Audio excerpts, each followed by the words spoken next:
오늘도 하나님 아버지와 우리 주 예수 그리스도로부터 주어지는 은혜와 평강이 여러분 모두에게 넘쳐나시기를 바랍니다.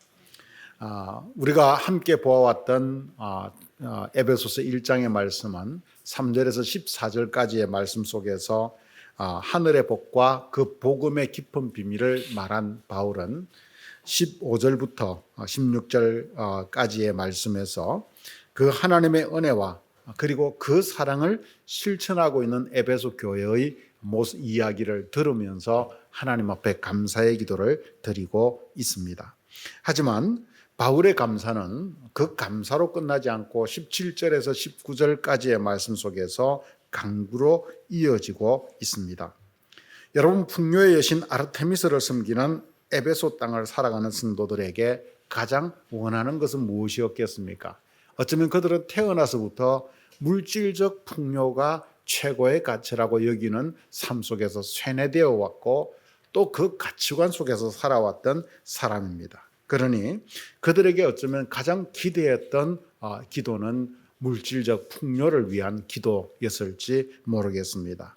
하지만 바울은 그 땅을 살아가는 에베소 성도들에게 물질적 풍요로움을 강구하지 않습니다. 바울은 오히려 그들의 영적 풍요로움에 대해서 강구를 하고 있습니다. 바울은 복음으로 살아가는 에베소 교인들이 그들이 그 모진 세월을 서로 사랑함으로써 이겨나가는 그 모습에 감사하면서도 그들이 거기에서 영적으로 한 단계 더 성장하고 성숙해 가기를 바랐기 때문입니다. 이것은 영적 아비 된 바울의 마음이라고 할 수 있습니다. 바울의 강구는 첫 번째로 하나님을 더 깊이 알아가게 해달라고 기도하고, 그리고 두 번째로 하나님이 부르신 부르심의 소망을 알게 해달라고 기도를 이어갑니다. 그리고 세 번째로 하나님이 우리에게 상속하시는 하나님 나라의 그 기업의 풍성함이 얼마나 놀라운 것인가, 그것을 알게 해달라고 기도합니다. 그리고 마지막으로 지극히 크신 하나님의 능력을 알게 해달라고 그렇게 기도하고 있지요.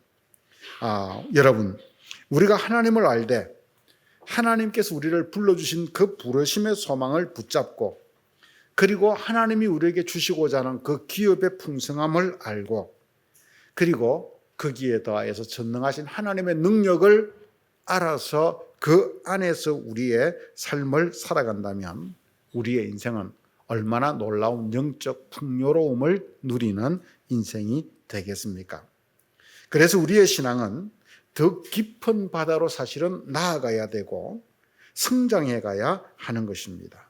우리는 인생의 목적과 의미를 가지고 하나님께서 우리에게 주시는 그 풍성함을 누리며 영원한 하나님의 나라와 그 의를 추구하는 인생들이 되어가야 합니다. 그럴 때 우리는 더 깊은 바다로 나아가고 더 성장해가는 신앙인들이 되는 것입니다. 그런 정체성을 가진 신자는 더 이상 땅의 것을 추구하는 인생이 아니라 하나님의 자녀로서 왕같은 제사장으로서 우리의 인생을 살아가게 되지요. 우리의 신앙의 여정은 이처럼 시간이 흘러갈수록 영적 풍요로움을 더 깊이 알아가게 해달라고 기도하고, 그리고 그 풍요로움을, 영적 풍요로움을 더 깊이 깨닫고 느끼게 되는 바로 그 길, 그 여정이 바로 우리의 신앙생활이라고 할 수 있습니다. 어떻습니까? 지난 한 주간 여러분은 하늘의 풍요로움을 구하고 그 하늘의 풍요로움을 맛보는 기쁨 속에서 살아오셨는지요? 1970년, 80년대 한국교회가 한참 부흥의 그런 일로에 있을 때 교회는 물질적 풍요를 쫓는 삼박자 축복과 같은 그런 논리가 우리의 신앙의 주류로 자리 잡는 경험을 하였습니다.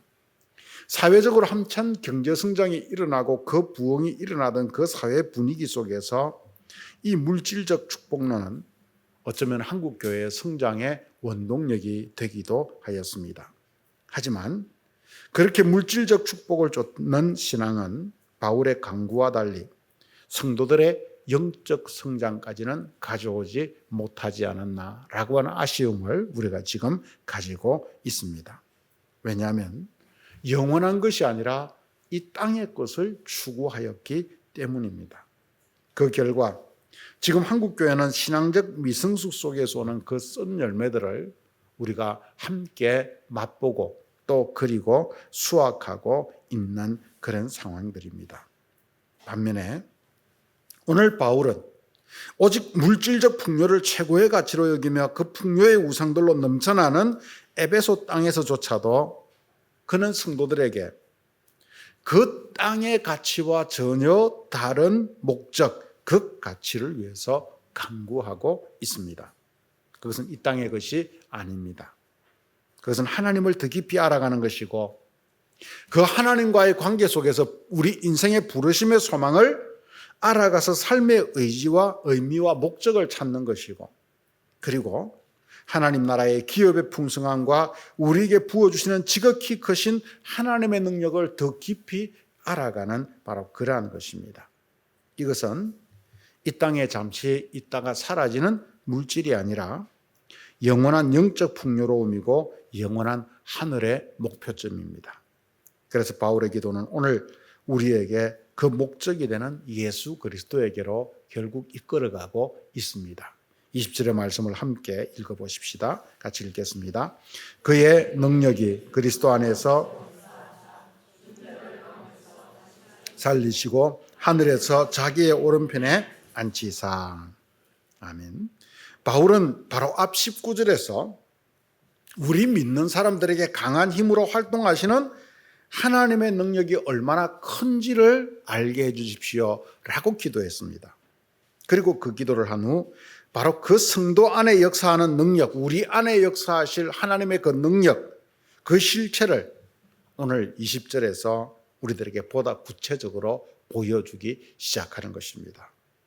우리 안에 역사하시는 하나님의 능력이 누구에게 나타났고 누구를 통해서 보여지고 있습니까? 오늘 20절을 보면 예수 그리스도를 통해서 나타났고 예수 그리스도를 통해 보여지고 있음을 우리는 보게 됩니다.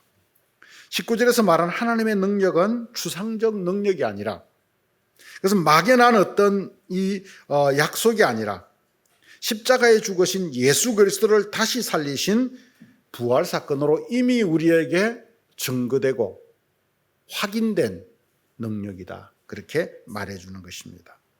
그래서 하나님의 능력의 실체는 바로 예수 그리스도입니다. 우리는 예수를 따라가면 우리에게 베푸시는 하나님의 능력을 확인하게 됩니다. 하나님의 능력은 예수를 죽음에서 살리는 부활의 능력이고 그리고 그 부활하신 예수를 다시 하늘로 올라 승천하게 하셔서 자기 오른편에 앉히신 초월적 변화의 능력입니다. 우리는 여기서 두 가지의 크신 하나님의 능력을 발견합니다. 하나는 죽음에서 다시 살리신 생명의 능력이고 또 하나는 그를 이 땅에서 하늘로 올리신 변화의 능력입니다. 이것은 존재가 전혀 달라지는 차원의 변화의 과정들을 우리에게 보여주고 있는 것입니다. 여러분, 죽음을 이기고 존재의 변화에 이르는 것, 하늘의 보좌에 앉는 것, 이것이 이 두 가지가 왜 지극히 크신 능력이라고 우리들에게 이야기해 줄까요? 그것은 우리 인간은 아무리 노력해도 도달할 수 없는 또 성취할 수 없는 바로 그런 벽이 있기 때문입니다.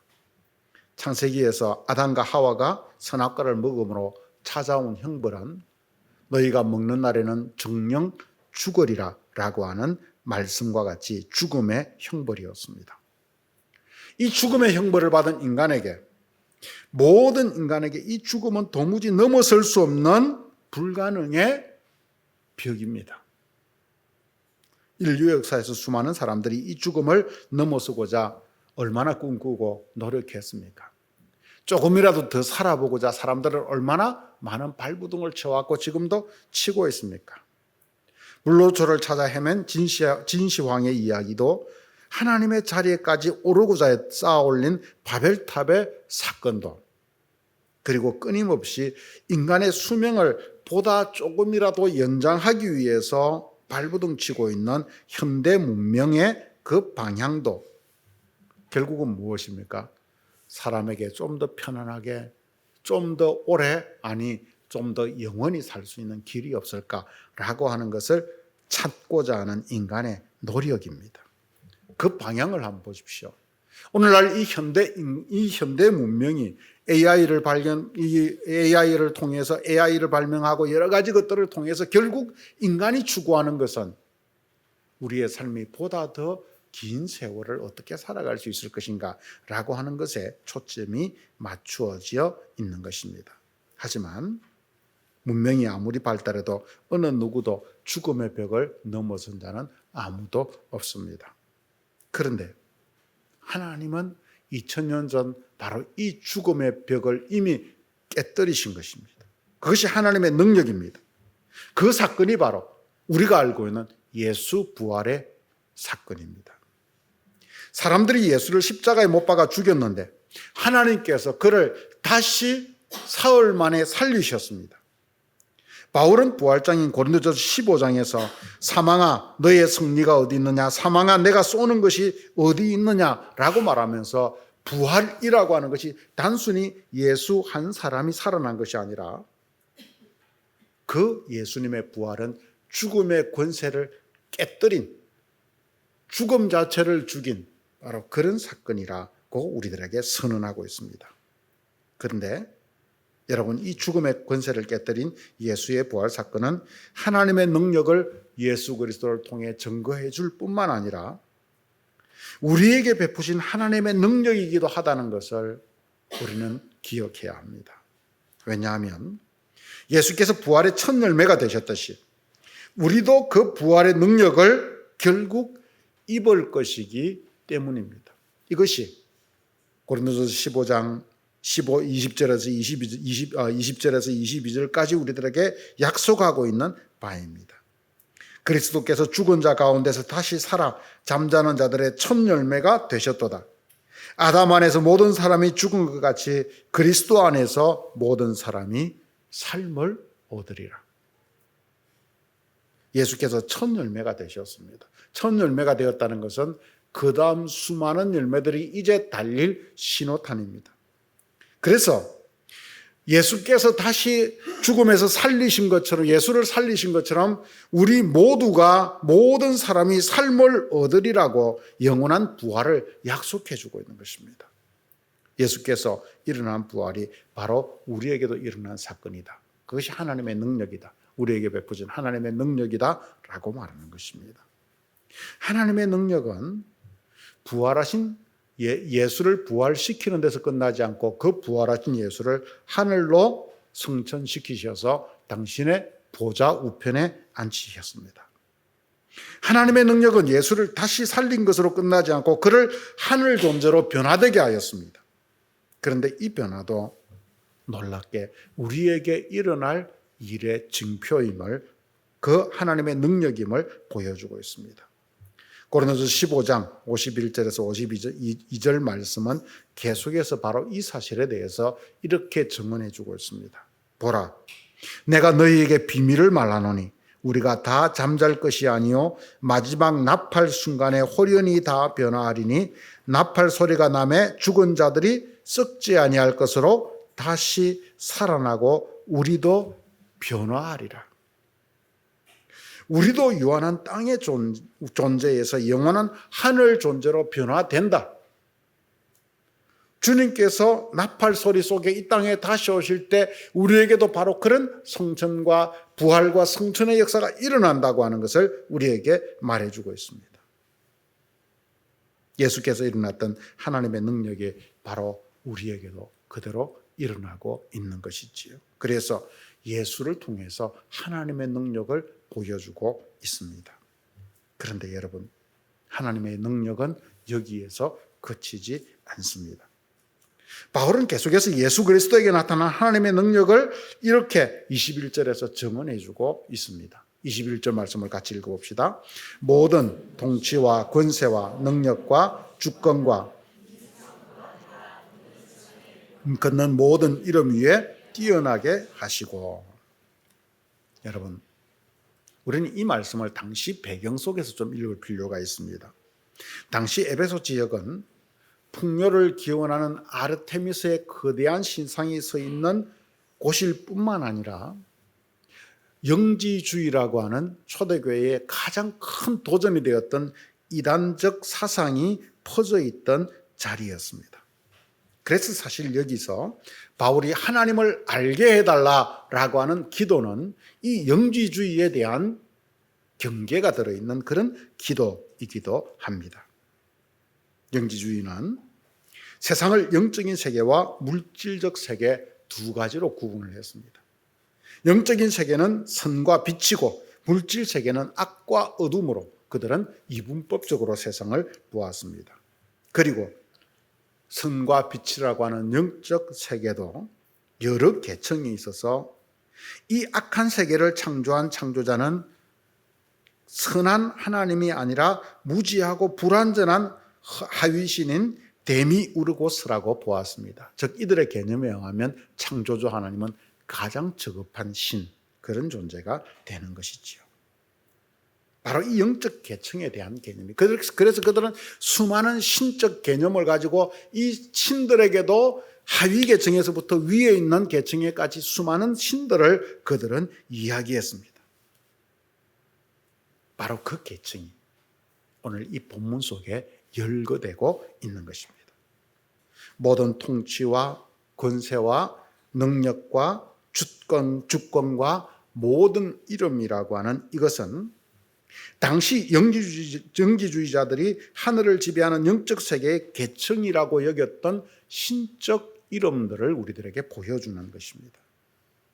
당시 에베소 지역은 이 영지주의적인 신비사상, 천사숭배, 그리고 여러 영적 계층들에 대한 그 혼란스러운 생각들을 가지고 있었기에 그들은 그 신화적 세계 속에서 신에 대한 두려움이 팽배한 그런 삶을 살고 있었습니다.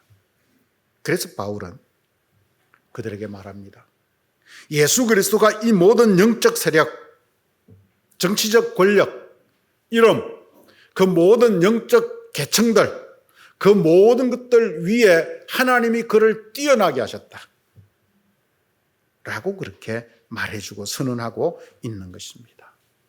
그러니 여러분들은 그런 영적 계층들에 의해서 유혹되거나 그것에 의해서 두려워하는 삶을 살아서는 안 됩니다. 우리는 이 하나님의 능력을 입은 사람들입니다. 이런 이야기인 것입니다. 이런 영지주의에 대항하는 표현은 사실 바울의 서신 속에서 여러 번 등장을 합니다. 대표적인 것이 로마서 8장 38절에서 39절 말씀 속에서 이런 개념들이 나오지요. 내가 확신하니 사망이나 생명이나 천사들이나 권세자들이나 현재일이나 장래일이나 능력이나 높음이나 깊음이나 다른 어떤 피조물이라도 우리를 우리 주 그리스도 안에 있는 하나님의 사랑에서 끊을 수 없으리라 라고 선언합니다. 여러분, 바울은 여기서도 우리와 그리스도 안에 있는 하나님의 사랑을 방해하는 세력을 영적 그 계층의 세력들로, 지금 영적인 존재들로 그렇게 열거를 하는 것입니다. 그래서 여기에도 영지주의자들이 이야기했던 영적 계층의 그 신들의 이름이 나오는 것입니다. 사망, 생명, 천사, 권세자들, 현재일, 장래일, 능력, 높음, 깊음, 다른 피조물, 이 모든 것들이 그런 계층과 연관된 이름들입니다. 그런데 놀랍게 바울은 이렇게 선언합니다. 다른 어떤 피조물이라도 우리를 우리 주 그리스도 안에 있는 하나님의 사랑에서 끊을 수 없으리라. 그것이 땅에 있는 것이든 하늘에 있는 것이든 어떤 영적 계층에 있는 것이라고 할지라도 우리를 하나님의 사랑에서 끊을 수 없다라고 선언하고 있는 것입니다. 당시 신화적 세계를 살아가던 그 시대의 사람들은 그 신들의 이름이 얼마나 두려웠겠습니까?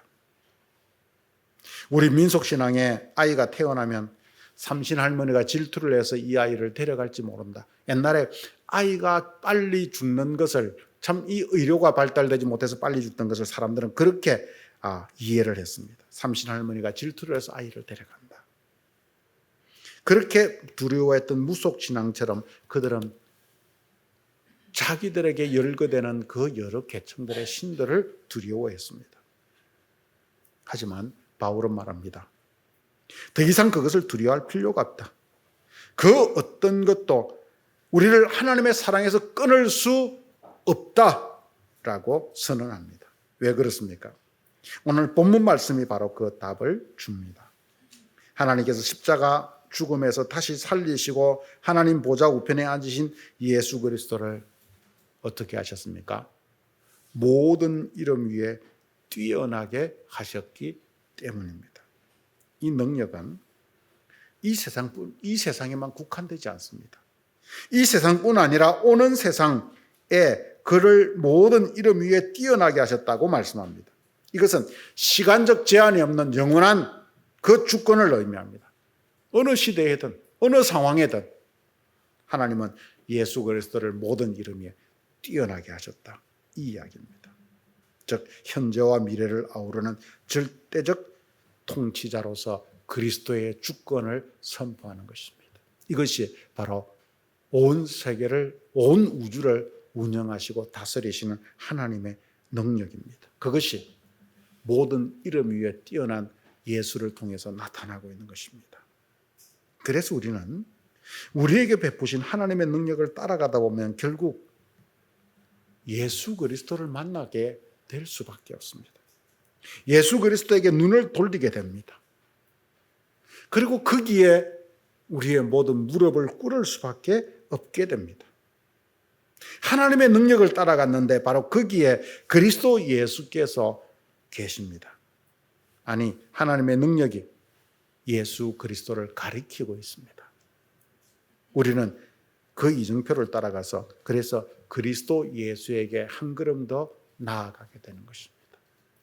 하나님을 알아가는 것, 부르심의 소망을 아는 것, 그 기업의 풍성함을 아는 것, 그 능력을 아는 것, 이 자람은 결국 예수 그리스도에게로 귀결된다라고 하는 바로 그런 이야기입니다. 여기서 하나님이 예수의 이름을 모든 이름 위에 뛰어나게 하셨다라고 하는 것은 예수 그리스도의 다스림, 예수 그리스도의 통치, 바로 그 아래 눈에 보이는 세계이든 보이지 않는 세계이든 그 어떤 영적인 존재이든 그의 통치 아래 두셨다. 이런 이야기입니다. 이것이 우리가 앞서 보았던 하나님의 거대한 우주적 구원 계획 속에 들어있던 내용이라고 하는 사실을 우리는 깨닫게 됩니다.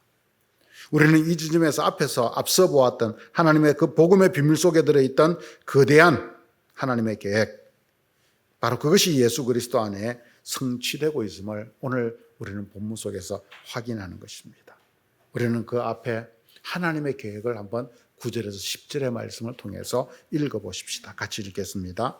그 뜻의 비밀을 우리에게 알리신 것이요 그의 기뻐하심을 따라 그리스도 안에서 때가 찬 경륜을 위하여 예정하신 것이니 하늘에 있는 것이나 땅에 있는 것이 다 그리스도 안에 통일되게 하려 하심이라.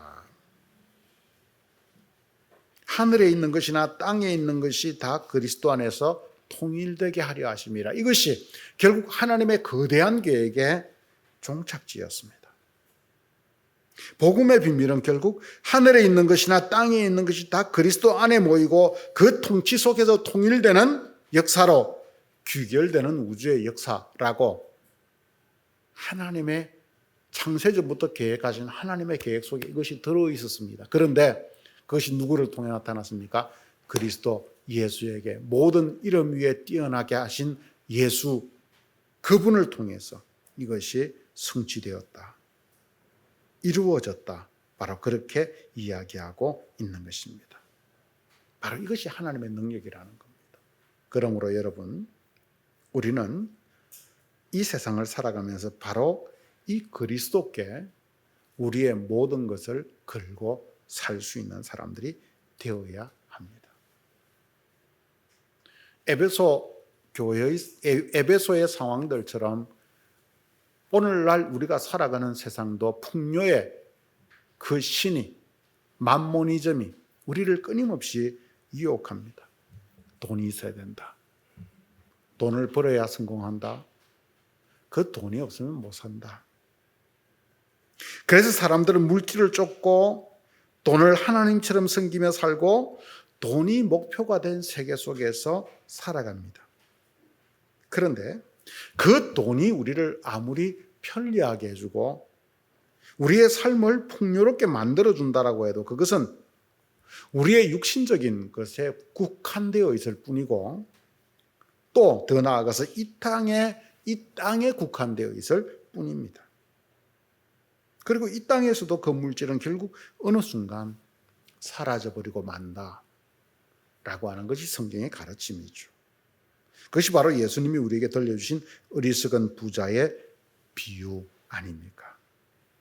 그러므로 우리는 돈에 인생을 거는 사람들이 아니라 영원하신 예수에게 인생을 거는 사람들이 되어야 합니다.